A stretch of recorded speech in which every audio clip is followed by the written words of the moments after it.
विष्णु पुराण भाग -2। सत्यव्रत की बातें सुनकर मछली समुद्र के बीच पहुंची। एक महापर्वत की भांति समुद्र की लंबाई तक फैलकर बोली, सत्यव्रत, देखा, तुम्हारी वाणी अचूक निकली और अचूक रहेगी। न मालूम मैं यूं बढ़ते बढ़ते क्या से क्या हो जाऊंगी। सत्यव्रत ने हाथ जोड़कर प्रणाम किया और उसकी स्तुति करने लगा। मत्स्यावतार वाले हे नारायण, आप रक्षा की मांग करने आए और मेरी रक्षा करने के लिए आपने मत्स्यावतार लिया। आप मत्स्य के रूप में अवतरित लीला मानुष स्वरूप हैं। आपकी लीलाओं को समझने की ताकत मेरे अंदर कहाँ है? इसके जवाब में मत्स्यावतार में रहने वाले विष्णु ने कहा, हे राजन, 7 दिनों के अंदर कल्पांत होने वाला है। प्रलयकाल के जल में सारी दुनिया डूब जाएगी, लेकिन ज्ञान, औषधियों और बीजों का नाश नहीं होना चाहिए। तुम्हारे वास्ते एक बड़ी नाव गहरे अंधेरे में चिराग की तरह जलती आएगी। उसके अंदर 7 ऋषि होंगे। वह रोशनी उन्हीं लोगों की है। तुम अपने साथ औषधियों और बीजों के ढेर को नाव में पहुंचा दो। मेरे सिर पर जो सींग हैं, उस पर नाव को कसकर थामे रहूंगा और उसके डूबने से मैं बचाऊंगा। इसी के वास्ते मैंने इस रूप में अवतार लिया है। इस वक्त ब्रह्मा निद्रा में निमग्न है। उनके जागने तक यह नाव ध्रुव नक्षत्र को दिशा सूचक बनाकर यात्रा करेगी। अगले कल्प में तुम वैवस्वत के नाम से मनु बनोगे। सत्यव्रत ने विष्णु की आज्ञा को शिरोधार्य कर नतमस्तक हो उन्हें प्रणाम किया। मत्स्यावतार अपने 4 पंखों को फड़फड़ाते ऊंची लहरों को चीरते समुद्र के अंदर चला गया। ब्रह्मा गहरी नींद सो रहे थे। अंधकार में प्रलय तांडव हो रहा था। हयग्रीव नामक सोमकासुर समुद्र तल से ऊपर आया, फिर अचानक चमगीदड़ की तरह ब्रह्मा के सत्यलोक में उड़कर चला गया। ब्रह्मा जब नींद के मारे पहले जम्भाइयां ले रहे थे, तब उनके चारों मुखों से सफेद, लाल, पीले और नीले रंगों में चमकने वाले 4 वेद बाहर निकले और नीचे गिर गए। हयग्रीव ने उन वेदों को उठा ले जाकर समुद्र के अंदर छिपा दिया। हयग्रीव देवताओं और विष्णु का भी जबरदस्त दुश्मन था। वेदों के बिना ब्रह्मा सृष्टि की रचना नहीं कर सकते थे। हर एक कल्प में विष्णु अच्छाई को बढ़ावा देकर उसका विकास करना चाहते थे। उनके इस संकल्प को बिगाड़ देना ही हयग्रीव का लक्ष्य था। प्रलयकालीन समुद्र पृथ्वी को डुबो रहा था। उस वक्त सत्यव्रत को उस गहरे अंधेरे में दूरी पर नक्षत्र की तरह टिमटिमाने वाली रोशनी में एक नाव दिखाई दी। वही 7 ऋषियों की कांति से भरी नाव थी। सत्यव्रत ने औषधियों तथा बीजों को नाव के अंदर पहुंचा दिया और नारायण की स्तुति करते उसी नाव में यात्रा करने लगा। मत्स्यावतार की नाक पर एक लंबा सींग था। नक्षत्र की तरह चमकने वाले उस सींग से लिपटकर एक महासर्प प्रलयकालीन आंधी को निगल रहा था। मत्स्यावतार अपने पंखों से लहरों को रोकते समुद्र को चीरते नाव को सुरक्षित ले जा रहा था। ध्रुव नक्षत्र को मार्गदर्शक बनाकर वह नाव फूल की तरह तिरते आगे बढ़ रही थी। समुद्र के गर्भ में छिपाए गए वेदों का पहरा देते सोमकासुर समुद्र के भीतर टहल रहा था। चारों वेद 4 शिशुओं के रूप में बदलकर किलकारियों कर रहे थे। मत्स्यावतार वेदों की खोज करते हुए आगे चल पड़ा। मत्स्यावतार को देखते ही सोमकासुर घबरा गया। फिर भी हिम्मत बटोरकर वह अपना कांटों वाला गदा हाथ में ले जूझ पड़ा। उस समय तक विष्णु का अवतार मत्स्य के रूप में कमर तक हो गया था। उसमें 4 हाथ निकल आए थे। देखते देखते मत्स्यावतार और सोमकासुर के बीच भीषण लड़ाई छिड़ गई। सोमकासुर समुद्र तल में पहुंचकर भागने लगा। इस पर विष्णु ने अपने चक्र से उसे टुकड़े टुकड़े कर दिया। विष्णु शिशुओं के रूप में स्थित वेदों को अपनी बगल में दबाकर पानी के ऊपर आ गए। वे चारों शिशु विष्णु के कंठहार में शोभा देने वाले श्रीवत्स तथा कौस्तुभ मणियों के साथ नन्हे हाथों से खेलते हुए किलकारियां मार रहे थे।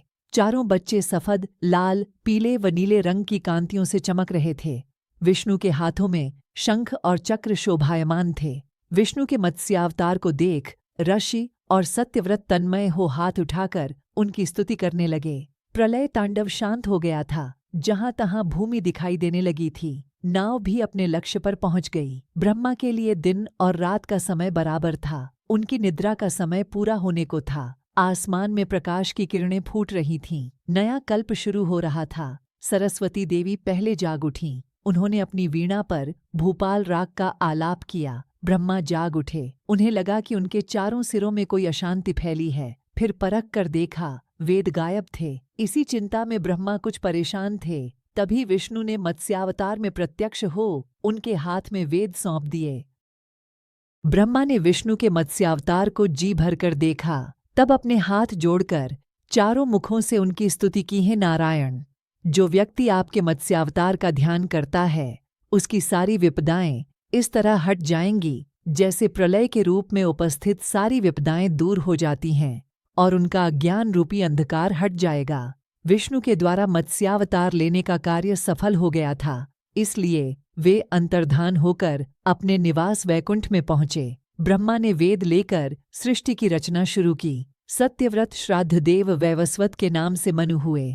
सप्तऋषि आसमान में अपने अपने स्थानों में पहुंचकर सप्तर्षि मंडल के रूप में प्रकाशित होते हुए ध्रुव की प्रदक्षिणा करते घूमने लगे।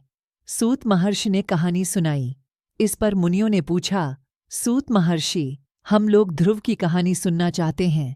सूत मुनि सुनाने लगे, इस विशाल विश्व में सबसे ज्यादा ऊंचा स्थान ही ध्रुव मंडल है।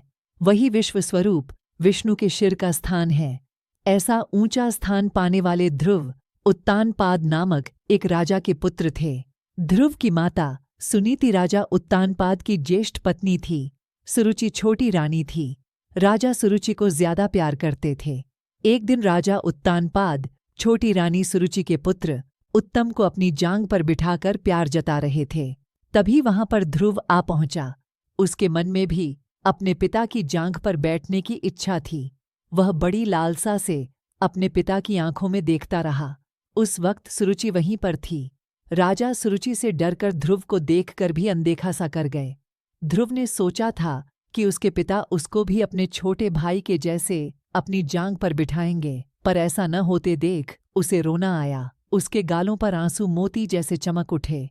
ध्रुव की हालत देख सुरुचि खिलखिलाकर हंस पड़ी और बोली, अरे बदकिस्मत के बच्चे, चाहे तुम जिंदगी भर तपस्या क्यों न करो, मेरे पुत्र के समान तुम्हें अपने पिता की जांघ पर बैठने का भाग्य प्राप्त न होगा। मेरे पेट में पैदा होगे तभी तुम्हें यह सौभाग्य प्राप्त होगा। हाँ, तुम तो जब देखो नारायण का संकीर्तन किया करते हो। अब तपस्या करके उसी नारायण से पूछकर देखो, कहीं वे तुमको ऐसा सौभाग्य प्रदान कर सकते हैं या नहीं। सुनीति ने ध्रुव का मजाक उड़ाया। बालक ध्रुव का मन कचोट उठा। उसका दुख उमड़ पड़ा।